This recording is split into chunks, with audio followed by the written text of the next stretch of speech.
Why don't you give me your name and where you're from? Billy Cates. I'm from Trinity, North Carolina. Okay, now, you're here, of course, because you have chronic illness. I have chronic pain. I had ruptured my spine back in 1999. I was hurt driving a truck.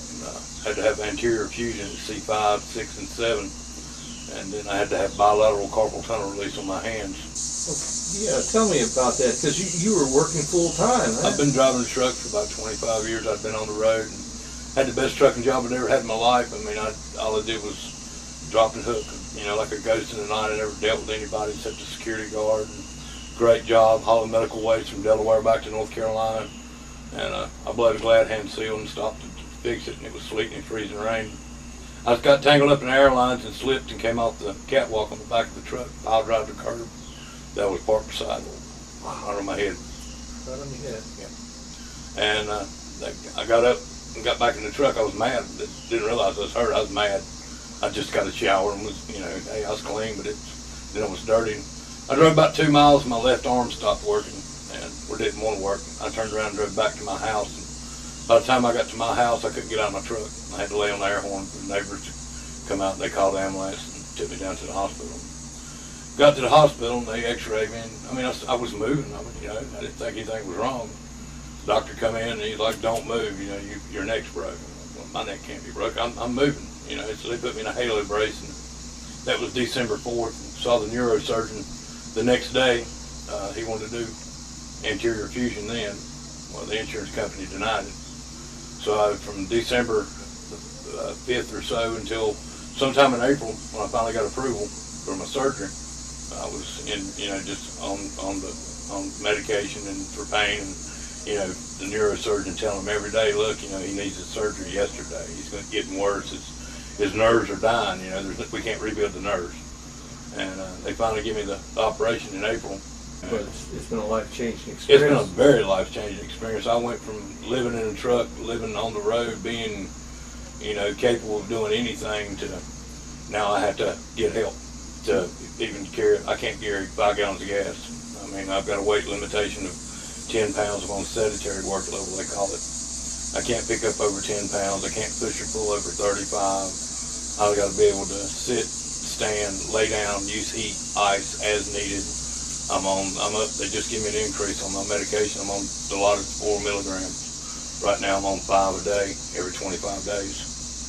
And that's been the worst part about it. I don't like being on these pills. I don't like being dependent on medication to survive. I can't go a day without, I'm in pain, chronic pain, every day. Tell me about the prescription. They've had me on the Dilaudid. I started with 3 a day 2 years ago, and then they increased to 4, and now I'm up to 5 a day. And I came off morphine to get on Dilaudid. I wanted something less addictive, but I'm to the point. Even with the Dilaudid, I'm addicted. I know I am. I wake up, if I don't take a pill, I'm sick. And it's junkie sick. I'm just totally addicted to it. And I'd really like to come off of them. The bad part about it is, if I test positive for THC, they stop my medication. Totally. They've told me, if you one bad urinalysis and we give you one more script because it's the law, but we have to give you 30 days worth, and then that's it. You have to find you another doctor, and there's no other doctor going to take it. I was lucky. I had a. Now this is if you were to test positive for like THC. For marijuana, I have to test positive for narcotics and negative for marijuana. And they do a saturation test on me. They see how much medication is in me. So my urinalysis is like $300. Well, that's what they charge the insurance company anyways. I go Friday for radio frequency interruptions and to try to stop the headaches, where I've got a compressed nerve now at C6. Degenerative disc disease and arthritis in my neck started, and I have a lipoma cyst on the right shoulder. And there's no help in sight, they say. I don't know. I don't really believe them sometimes. But I know that if I can get any help at all out of them, I'm just tickled to death, man. What's your pain like? My pain on the average, without my narcotics, is 10 plus. On a daily basis, it's anywhere from a 6 to a 7, even with the narcotics. 6 to 7 with? Yeah. So you really need something to take and fill in the gap. Huh? What marijuana that I have tried since I've been on this opiates, I didn't seem to have to take as many. I mean, where I was taking 4 a day, if I had a little bit of cannabis, I could take 2 and get through. I could almost cut it in half and still function. That's another part about the Dilatos. I mean, because you don't want to be on medicine. I don't want to be on medicine. I went almost 3 years without any kind of medicine, just gritting my teeth and bearing it, and over-the-counter medication and just marijuana. And I can't smoke enough marijuana to stop the pain totally. There's no way. There's no way you can. But marijuana with the opiates, I got a good even keel. I can function. I can maintain. I eat. That's another thing about the opiates. My diet gets really, really weird. You know, when I try to eat, it doesn't taste right, or I just not hungry. You know, and then it starts messing with your bowels and your intestines. You know, you can't. You're constipated, or you have diarrhea. You know, and it's not a good life.